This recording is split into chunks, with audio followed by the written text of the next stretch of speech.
皆さんごきげんよう、上川薫です。今回取り上げる話題は、ウクライナ情勢と後半にシリア情勢のニュースを取り上げていきます。まず最初にウクライナ情勢。連日のように北朝鮮兵の大きな被害が報じられています。クルスク州に投入された北朝鮮兵全体としては1万1000、1万2000人といった程度が戦場に配置されています。当初大規模な投入によってウクライナ軍部隊を押して一つの集落をウクライナ軍から奪還したと報じられたわけですが、それ以後の動きについては全く報じられていません。というのも、ウクライナ軍の迎撃によってかなりの打撃を受け、北朝鮮兵は投入された部隊がほぼ壊滅したかもしれないと言われているのです。ただし、ここで言う壊滅というのは投入された部隊であって全体ではありません。例えば、韓国は北朝鮮の被害情報について分析・報告しています。それによると、全体の死傷者数は現在のところ1000人から1200人程度、そのうち死者は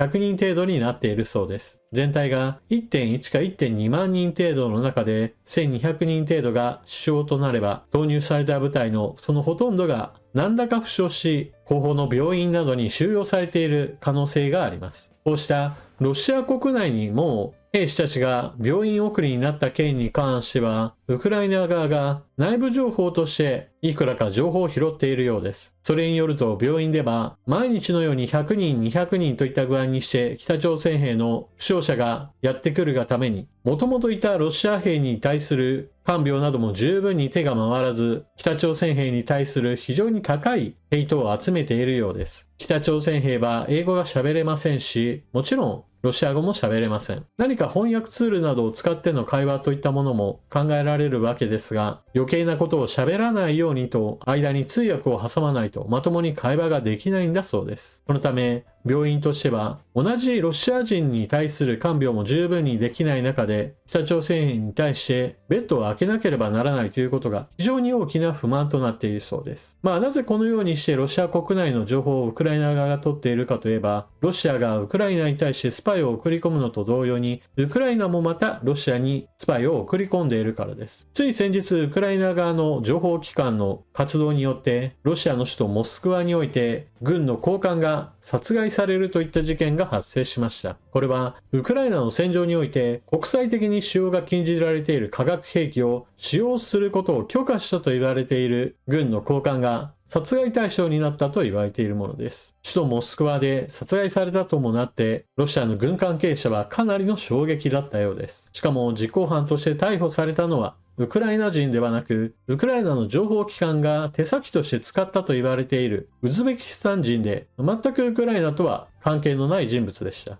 お金のためにちょっとあそこに電動キックボードを置いてこいやと言われて置いていったというだけの話のようです。その電動キックボードには爆発物が仕掛けられており、標的の人物が家から出てきたところを爆破したというような話になっています。ウクライナ国内で使われたロシア軍による化学兵器による攻撃は全体では4800件を超えていると言われていますから、相当に恨みを買っていた可能性があります。ただし純軍事的な観点から言えば、軍の高官一人を狙った殺害事件というのは全体に対する影響は小さいものです。工作機関がある程度の破壊活動をするのであれば、どうせなら流通網を麻痺させるような鉄橋の爆破といったような、もうちょっと直接的な行動に出てくれればなというふうにも思ってしまいます。なお話が少し戻って北朝鮮兵に対するウクライナ側の評価なのですが、現場の兵士たちから言わせればまるでゾンビのようだというような表現もされているようです。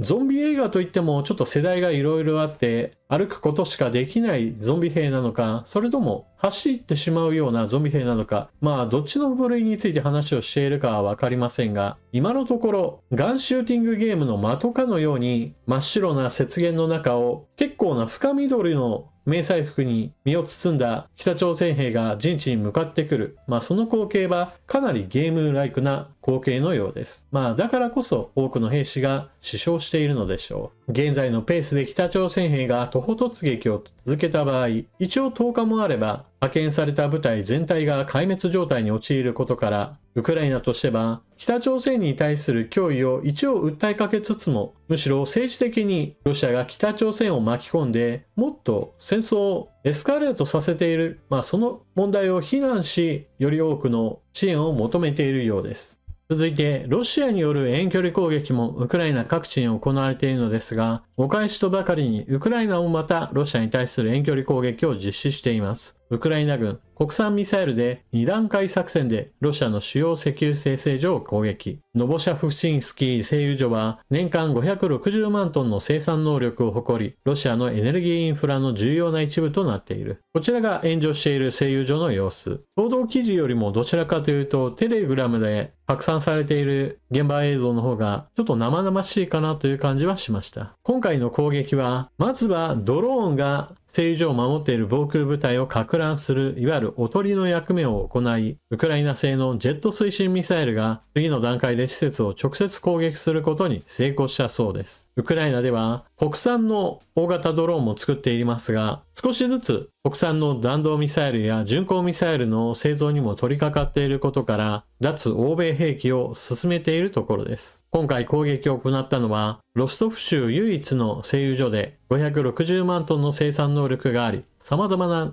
燃料を生産している。この製油所への攻撃は今回が初めてではなく、6月にも同様の攻撃を実施し、3月にも別のドローン攻撃により操業が停止している。現地のロシア側の知事によると、攻撃のそのほとんどは不正だと言っていますが、実際に炎上しているので、被害を隠蔽することが目的でしょう。ロシアの製油所に対する度重なる攻撃は操業に大きな影響を及ぼしています。ロイター通信によると、ロシアの救出の製油所の能力は11月に270万トンに急増し、今年に入ってからの休止時間は前年比 17% 増加しています。ロシアは被害を受けた製油所の修復に苦慮しています。生産の遅れや故障がノルシ製油所、ボルゴグラード、ルクオイル製油所などいくつかの主要施設に影響を及ぼしているが、これは主にもはや制裁によって交流ができなくなった西側企業の技術に依存していることが原因です。ちなみにこの記事では、ウクライナ国産の大型ドローンと国産ミサイルが使用されたと書いてあるわけですが、他の場所では欧米から供与されたストームシャドウによる攻撃も実施されたそうです。こちらが攻撃に向かうストームシャドウです。製油所以外への攻撃では、前線から170キロ離れたロシア側の固体燃料ロケットエンジン工場、こちらが標的になったそうです。カメンスキー工場、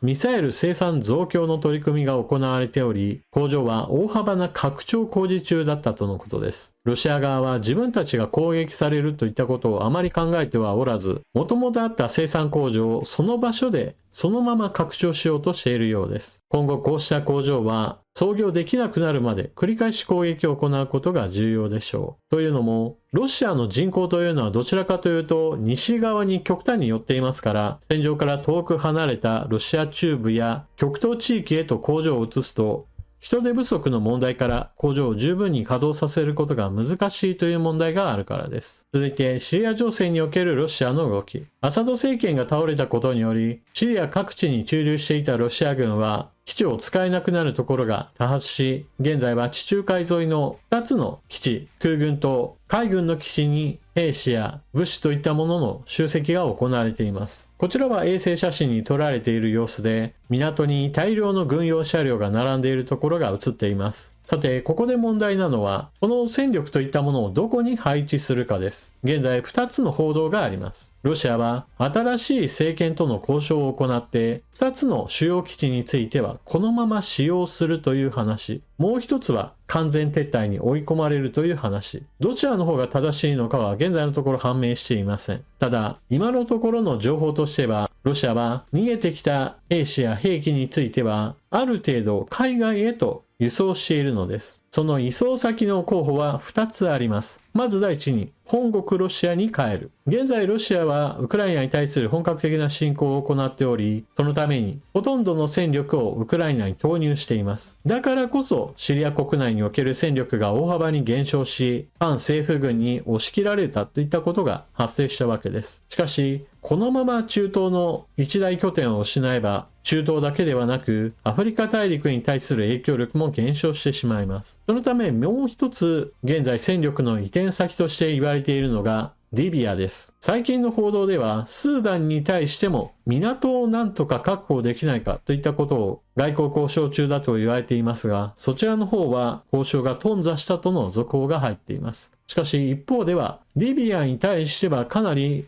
交渉が進んでいるとのことで、リビア東部側にロシア軍の駐留港を作れるかもしれないという報道が出ています。シリアからリビアへと部隊や兵器を移送し、親ロシア派の勢力を再び支えるといったことをリビアで行うかもしれません。リビアであれば、北にヨーロッパ各国、そして南にはアフリカ大陸といった具合にして、それぞれ睨みを利かせることができることから、ロシアはまだまだ海外での自国勢力の影響権を残そうとしているのでしょう。ちなみにシリアから撤退したロシア軍、ウクライナへと戻り、これによって大きく情勢が動くというような解説をしている方もおられますが、それは私は間違っていると思います。なぜ反政府軍がシリアのアサド政権を倒すことができたのか、その時の戦力を頭に入れておく必要があります。例えば、アレッポ、ハマ、ホムス、そして首都ダマスカスを落とした反政府軍の主力である HTS は、その兵力としては、全体規模としては3万から5万人程度だと言われています。その5万人を抑えることができなかった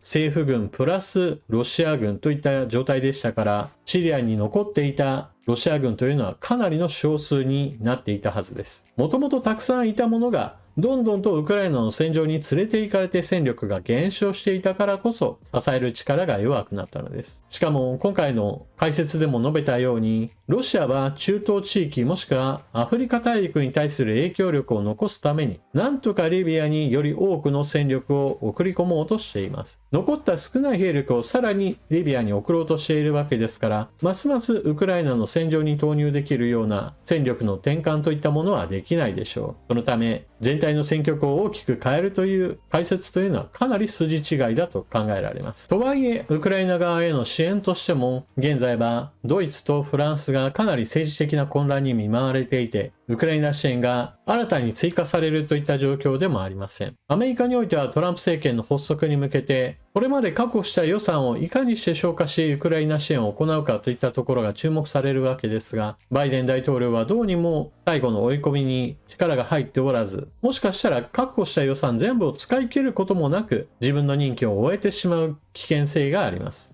このあたり最後まで投げ出さずにウクライナ支援を行ってほしいものです。というわけで今回の動画はここまで。最後までご視聴いただきありがとうございました。チャンネル登録していない方はぜひともこの機会にチャンネル登録よろしくお願いします。このチャンネルでは様々な国際的な情報やもしくは日本の政治などについてあれこれ述べていますので、ぜひとも情報の整理整頓に役立てていってください。それでは次の動画でまたお目にかかりましょう。またね。